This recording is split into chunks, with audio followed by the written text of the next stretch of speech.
Do you know what one of the most frustrating thing about an investigation is? It's the paperwork. It's writing things down at the scene and then putting them in a report, then putting an evidence label on it, and then even putting stuff into the evidence locker. It can take forever. So wouldn't it be amazing if there was some kind of app or device where you could write it in straight away and then it brings all of your evidence together and pulls a report together for you? Well, wouldn't that be great? Luckily, there is one out there and it's called CrimePad. And I'm speaking to one of the co-founders now. So let's get over to Jeff.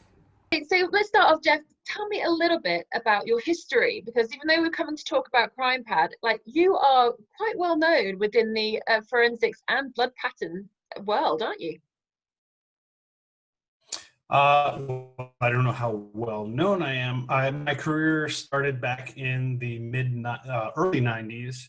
I'm a forensic scientist. I started at a laboratory right outside Chicago. We were a regional lab where I was latent print examiner, bloodstain pattern analyst, and our crime scene coordinator.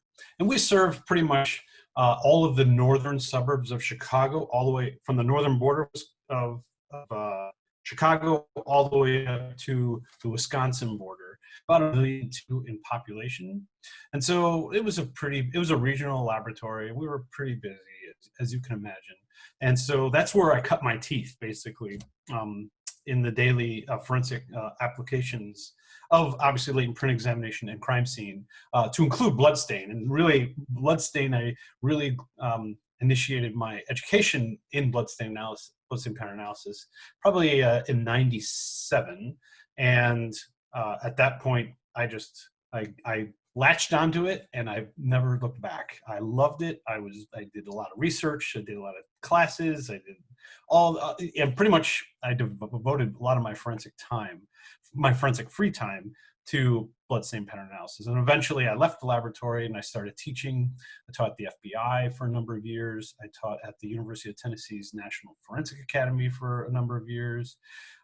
And so I went into independent consultation, and I've been doing that for a number of years. We helped to start SWIG-STAIN, which is a scientific working group on bloodstain pattern analysis back when the SWIGs were organized under the FBI.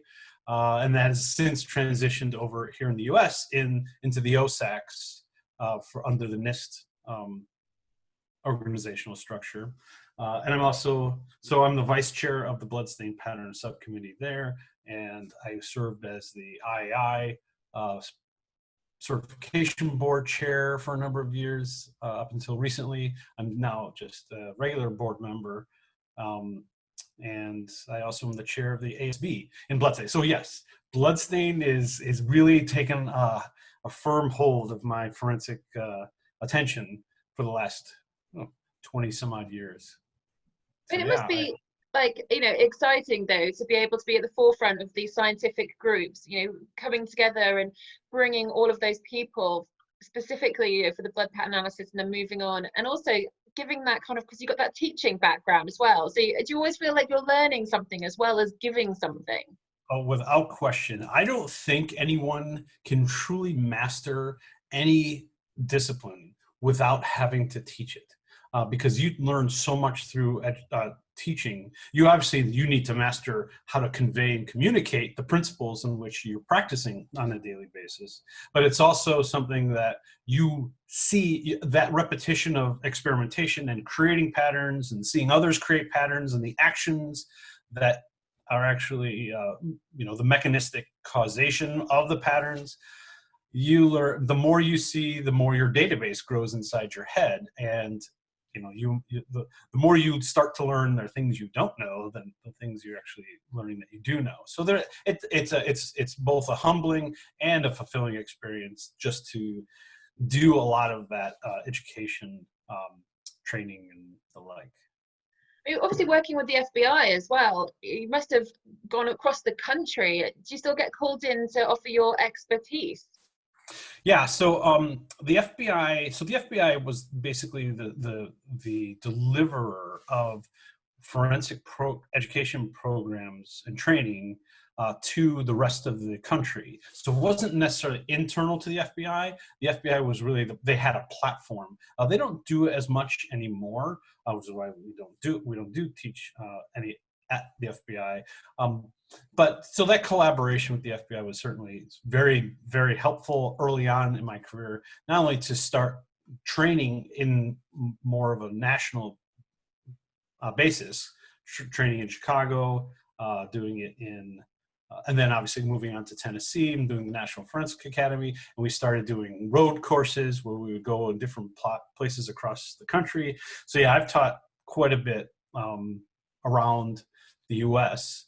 And I haven't taught internationally, but through the SWIGs and the OSACs and with the IBPA, I have had quite an international exposure as well to my fellow bloodstain pattern analysts there in Europe, in New Zealand and Australia, and all over the world, which is really, it's very fulfilling to have such a network of scientists committed to making the discipline better and progressing the research and principles in which we're constantly updating our communication about. And do you think that's why that you wanted to make it something better, that's when you started down the path of CrimePad? Is that what you wanted to try and bring together? So, that was not the initial intent. I kind of am that kind of thinker in terms of always trying to make things better in whatever avenues that I'm in and involved with. So CrimePad really was born out of an idea. As soon as iPads were introduced by Apple, it's a mobile platform, obviously larger than a phone. And I thought, what a form factor to be used out in the field by crime scene investigators. I thought, well, we can, and there's apps for it back then, there's an app for that, there's an app for that, but why not crime scene? And I thought, and so that initial perspective, or that initial idea, started me down the path of starting to learn the code myself. Like, I was going to develop CrimePad myself. So I started doing some introductory programming, and eventually one of my eventual partners, Jane Holmeyer, we sat down and she said, "Jeff, you're never going to do it yourself. By the time you get proficient in that, we will have, probably missed the boat." So she introduced me to another group of people that she had been working with at the federal level, and we basically eventually formed Visionations and started CrimePad. So CrimePad was all born out of the thought that we could obviously utilize iPads and now tablets, any form of tablet. We're not exclusively iPad at this point, but using tablets and leveraging that technology that we're all accustomed to from a consumer basis in our everyday private lives, and bringing that to the job in crime scenes, and being able to replace pen and paper with an application that allows you to take notes and very easily enter information when you're out in the field. And then that kind of spun into, well, now that we're using iPads and we're going to replace pen and paper with a digital platform, well, now we could take advantage of that communication between each one of the people working at a scene. And so now we start collaborating and now enhancing the collaboration of crime scene response to include now also doing it with investigations. So detectives can do their work as well. So eventually, CrimePad, kind of born out of the idea of just a CrimePad application, grew into a much larger criminal investigation platform for all people involved in an investigation, being able to input their relevant information as part of their functional jobs, and being able to collaborate and communicate and share that information with each other in hopes of progressing the investigation in a much more expedient manner. So yeah, that's kind of how the nexus, or the initiation of CrimePad. One of the things that obviously people are always concerned about is like security, isn't it? So when you get on an app like that and making sure that you're putting all the information down, obviously not being a coding expert or anything, but what did you do to make sure that it was always secure? So one of the things that we are leveraging is the cloud. Microsoft has a government Azure platform. So Microsoft and Amazon also has something similar, but it is a different cloud than the public cloud. So what we do is on the device itself, the device is encrypted. Also, all the data is encrypted when you're working on the device. So the data is encrypted at rest. It's encrypted in transmission, and it's stored in a government cloud platform, which has a little bit higher security requirements than the public cloud. And so law enforcement agencies are more and more looking to, and just like everything else, the private industries are all rushing to the cloud now because it's cheaper and it's easier to secure than even your internal networks. So that's obviously something that people are starting to get the grasp of, that cloud technology is something that it can actually be more secure than even your on-premises networks and infrastructure. Yeah, so security is something, obviously, law enforcement agencies, investigations is a very important concern. And so to help combat that, we comply with the FBI's CJIS rules that they have for storing criminal justice information data. And so we use Microsoft's government cloud as the cloud provider and storage for all the data that CrimePad collects. So it's different from the public cloud. It's a government cloud. It has a little bit higher restrictions and more stringent requirements for the data security. But everything on the iPad or the tablets that they're using is encrypted at rest, and everything transmitted from the tablets to the cloud is all encrypted as well. So we do comply with all the security requirements that are put forth by FBI CJIS rules. So when you obviously first decided on the idea of having like an iPad type or tablet type to go out for investigators to use, and they were just writing down what was going on, did you then expand that? Because obviously writing it down is just one part of the crime scene, as you well know. Yeah, so there was a difference between, hey, let's just put it on, instead of writing it on paper, let's write it on an open field on a tablet.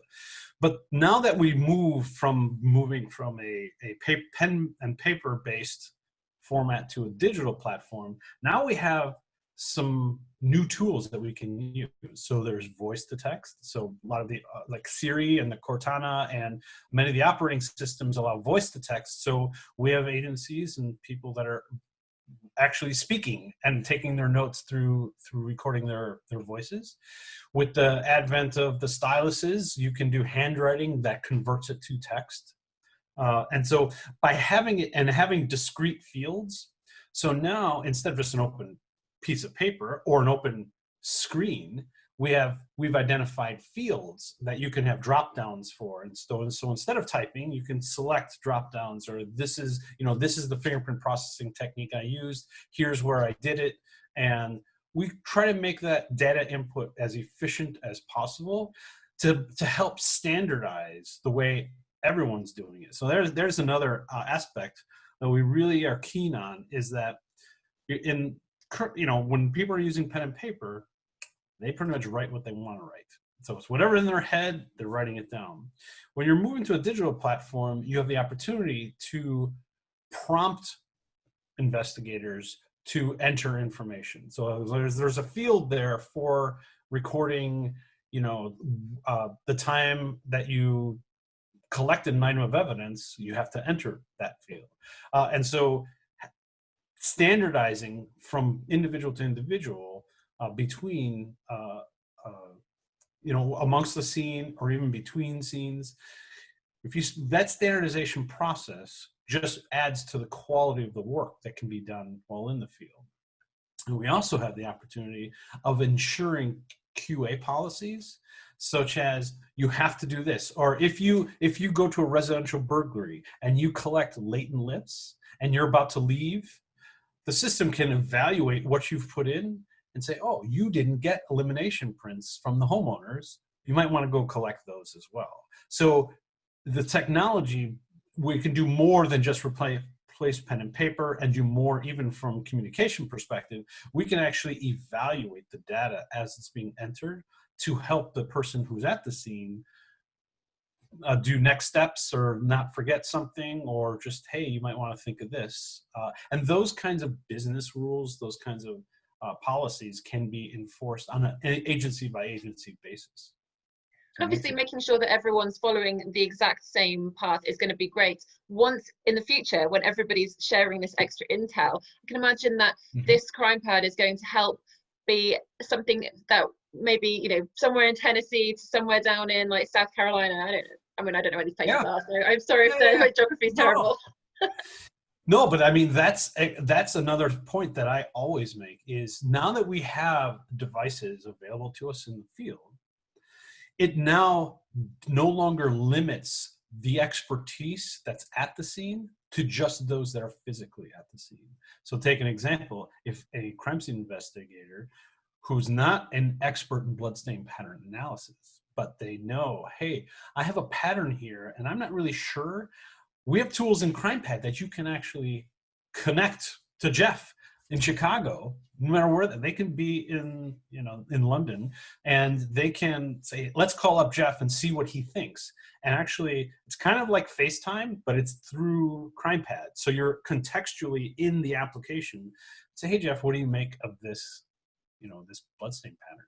And so you can have those expertise accessible using a platform such as CrimePad, so that you're not just limited to just the people who are at the scene. You may expand your resources available, really as large as you really want. And when you put the stuff into CrimePad, so you've got the telling them how to go make sure you get elimination prints, or here's a picture of the blood pattern, and then what happens? Because obviously it doesn't all stay on the CrimePad forever, does it? Well, it stays in the CrimePad system. So the iPad itself is just the mechanism for data collection. But, you know, CrimePad is used as a web version as well. And so once all that data is ingested into CrimePad, then it's made available to generate reports. And so reports can be at whatever format they need to be, and based on the agency's requirements. And so the goal here is, well, let me tell you, what happens now is you go to a scene, you're writing all the stuff down, everyone's taking their notes. You might have 3 people working a scene. They're all taking their notes, and now they go back to the laboratory, come back to the police department, and sit down and assimilate all their notes and type up reports. And that process takes a very long time. And so with CrimePad, the hope is, once you enter the data into the system, we can then do that translation process that takes place in their head from a note to a report. So we can basically, when you're done, the goal is, when you're done at a scene, you're done. There's nothing else to do other than, hey, you might come back, you might transfer evidence and put it in lockers and do kind of making sure things go to where they need to go. But then you can go into CrimePad, hit a button, say, generate my report, and it will generate based on all the data that you've put in. And then from there, then it goes through review processes, and they may be just then make it available to detectives for their consumption, for like, hey, we're doing our interviews, we're doing our leads, and hey, we have this piece of evidence that was collected by crime scene. We might want to ask more information about that item of evidence to whoever we're speaking with. So there's where things kind of get more collaborative in nature. It's no longer, we're going to wait for this, or we're going to wait to hear, or we're going to sit back and have a debriefing meeting. What did you get? What did you get? Now it's kind of very organic inside a platform like that, where people can have access to the information. So yeah, CrimePad does, the data gets stored in the cloud, gets stored for that case.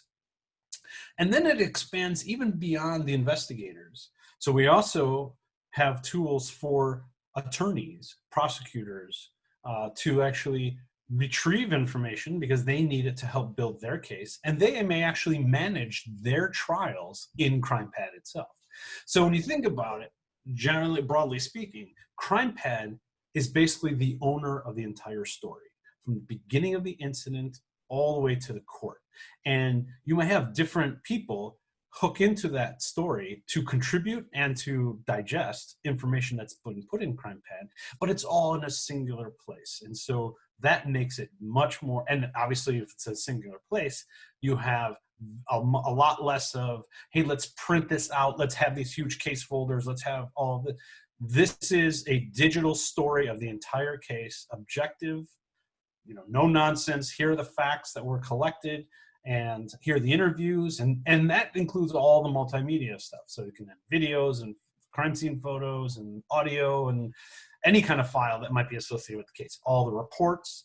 And ultimately, the attorneys can manage their witness lists and what they're going to ask and what exhibits they're going to introduce as part, because we have all that information that's been collected. We have all the evidence that's been collected. And so they can actually manage their stuff to the point of what is the final resolution of the case. Was there what kind of verdict was given, and what sentence, and all that kind of stuff. So when you start building that, that's great from an individual case management perspective. But now over the course of time, if every case goes through this, you can start doing we have metrics on how efficient or inefficient certain processes may be.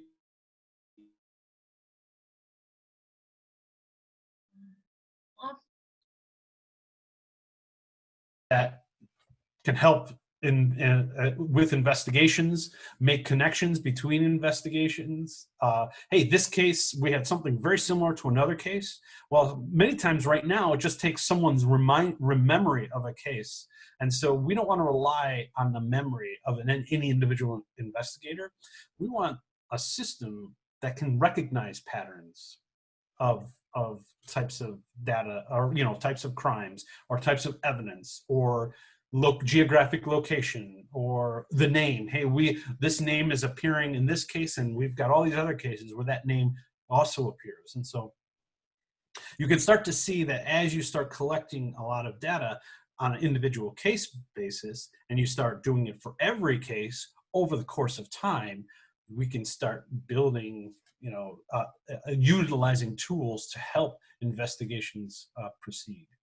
I mean, it sounds absolutely astounding to think what it could be achieved when you have all this data. And one thing that makes me think about is somebody taking it and going through all the cold cases that we still have going and starting that process off. Because I can only imagine that could suddenly, get loads of people's jobs done so quickly. Right. And so having, if there's a way to go back and enter cold case information into databases, into CrimePad, and apply the tools that would, seek out those patterns, it could help generate leads. I mean, there's at the moment, even in the very foreseeable future, CrimePad's not going to solve cases for you, but it's going to help individuals generate leads that they can go after and investigate, and it'll make that process a lot more streamlined, and hopefully, resolve a lot more cases than are currently being done. That's one of the unfortunate aspects of investigations, especially from all kinds of investigations, burglaries to homicides, murders. The solve rate is not as high as you would think. And there's a lot of unsolved or unresolved cases. And so our hope is to help in that entire process, because if those get solved, then hopefully crime goes down, and we make our communities a whole lot safer. And that's obviously the end goal for all of this. So, obviously in the UK, we have certain legislations with our police forces, and so obviously, so there are things that we can't put on the system, and we have to make sure that they get arrested, and etc. Obviously in America is slightly different. So how have you made sure that the CrimePad and all of the way that you've been working has ensured, we talked about security there, but to make sure that it always comes up to legislation? Yeah, so one of the things that helps in that respect is that CrimePad itself is configurable. It's very configurable as to the types of information. So each screen can be modified to adjust what fields are there, what you hide, what you show, what's mandatory, those validations of the data that's being put in. And so we would obviously, whatever agency is adopting CrimePad, and many UK agencies are in looking at CrimePad, just to let you know, we would work with the agencies to make sure that it complies with whatever legislative rules are in place to, they can do this, they can't do that. So we would make those adjustments within CrimePad. So it's not a very rigid system. It's a platform, and that's what we are slowly starting to communicate. This principle is that CrimePad is a platform that is used by agencies, for police forces, and even beyond. So police forces, obviously, it started as crime scene, moved up to investigations. Now we're looking at the whole case. You can see how it's starting to evolve. And now going into fire, you mentioned FlamePad, which is basically another type of investigation, just more on the fire investigation side, but starting to bring in police or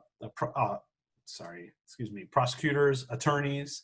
And now when you start hearing, with these recent, developments here in the US, especially with a lot of the unfortunate incidents that are happening at various law enforcements. I'm sure they're very high profile, and you guys are aware of that. There's going to be other entities that are going to need to not just have access, but to provide. So mental health professionals may be putting in, Department of Family Services. And so CrimePad maybe the name is no longer CrimePad, but JusticePad or something that's broader, that is more than just where the police are involved. It can be even beyond that. Any government agency that kind of goes towards the public safety, and that's really what we're all about. Is we want to be part of that solution to improve public safety.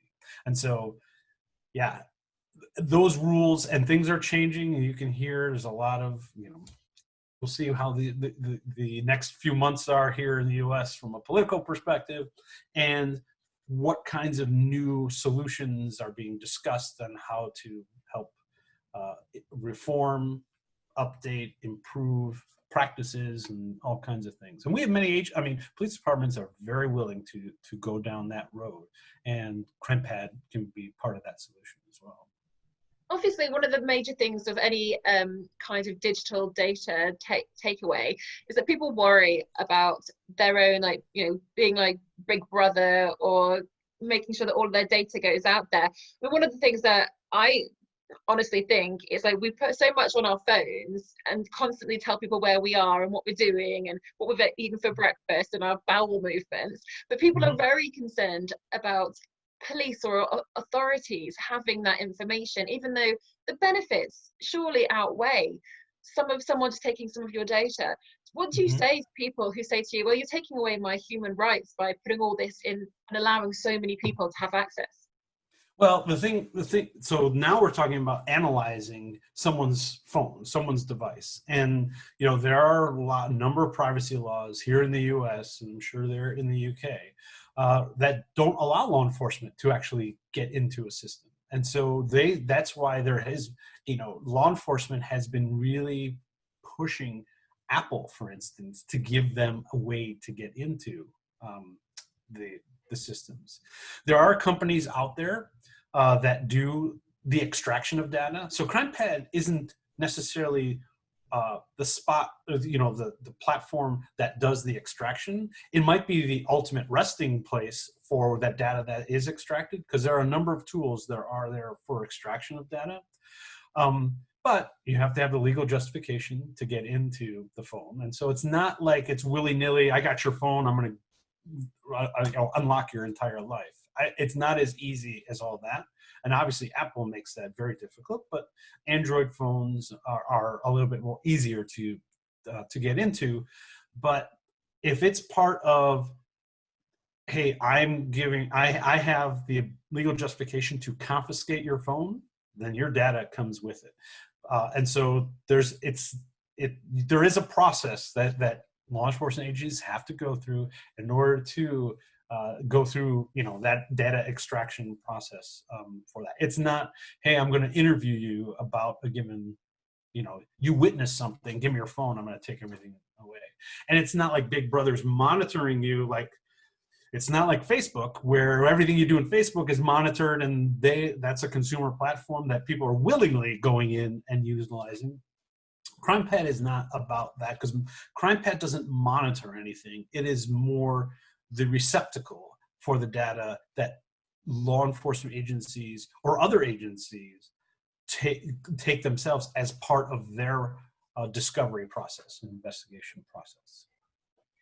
And one thing that I'm interested in, because obviously I used to be a crime scene investigator here in the UK, and you mentioned already that it just does the report for you at the end of the day. But I used to remember having to write out not just my report, but also my evidence labels, and then also having to write out the DP labels.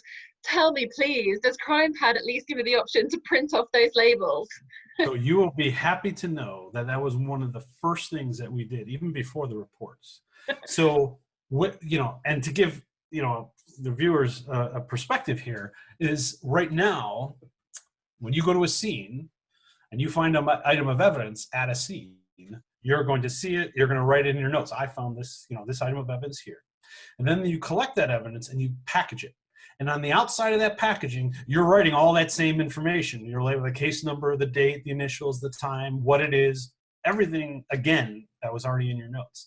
And then you take it back and you're entering into a system to log into a system.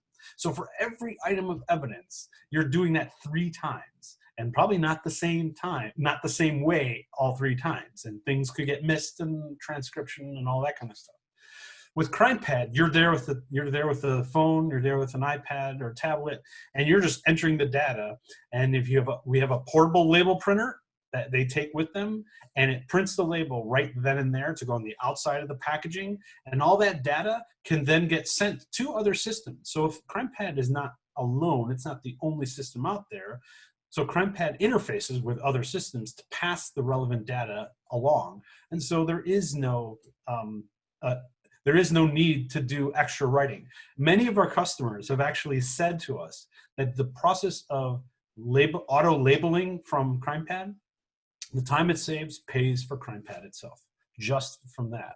And so we took it one step further in that now that we're able to do that with labels for the packaging, we also do it for lift cards. So when you're collecting latent lifts, and you're pulling tape lifts and you're putting them on lift cards, on the back of the lift card, you got to label the date, the time, the lift number, and all that stuff.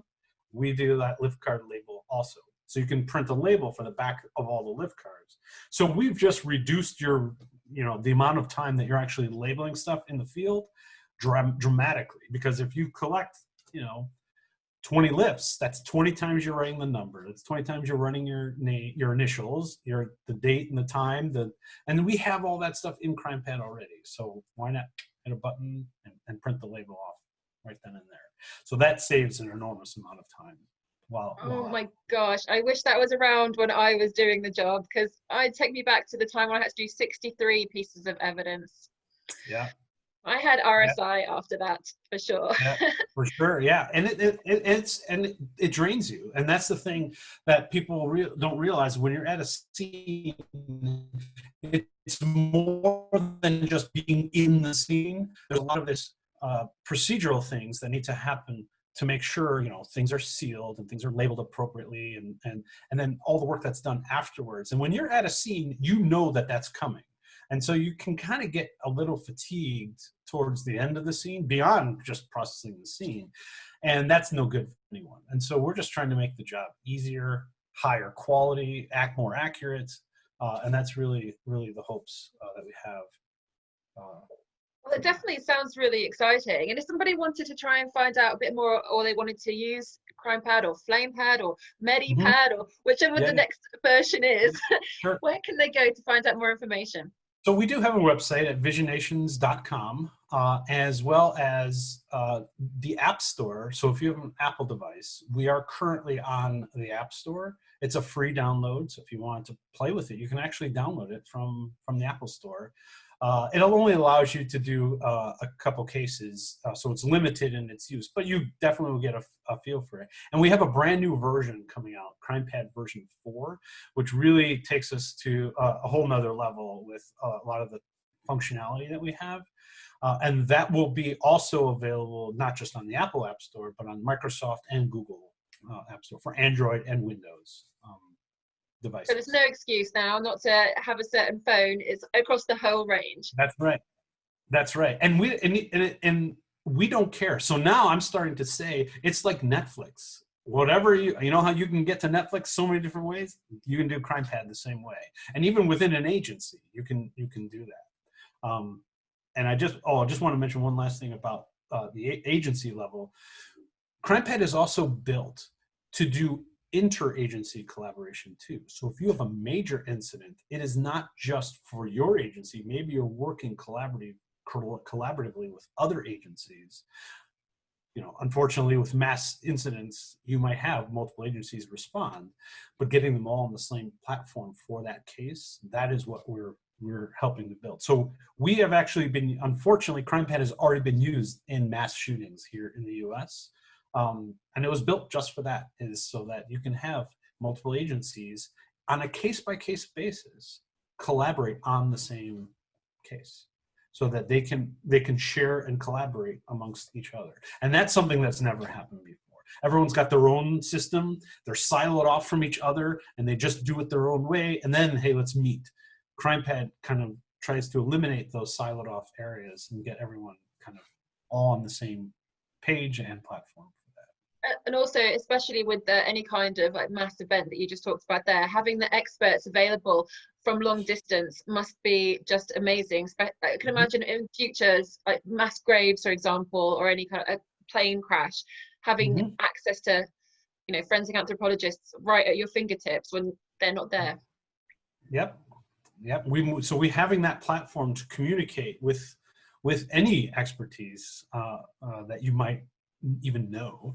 You can invite them into the case and chat with them right in, text chat or video audio chat right in CrimePad itself. And you could do it about a given item. So it's kind of like Slack. I don't know if you're familiar with Slack, but or Teams, Microsoft Teams. It's very similar. Those tools are all built into CrimePad as well. So you can actually not converse just about a case, but you can converse just about an item of evidence. So down at the granular level to communicate about, hey, what do you think about this? You know, so there's a lot of tools and communication and collaborative tools built in, and we're just building on top of that more and more as time goes on. I can't wait to see the future, because at the moment it sounds it's really going to be positive and a great influence across, not just the US, but here as well in the UK. Well, that's all we have, Jeff. So thank you so much for coming to have a chat to me about CrimePad, FlamePad, and the future. Sure. No, my pleasure. I appreciate it. And if anyone has any questions or anything like that, you can feel free to contact us via our webpage, download the app, and give us your feedback, because we're always looking to improve things as well. Fantastic. Thank you very much.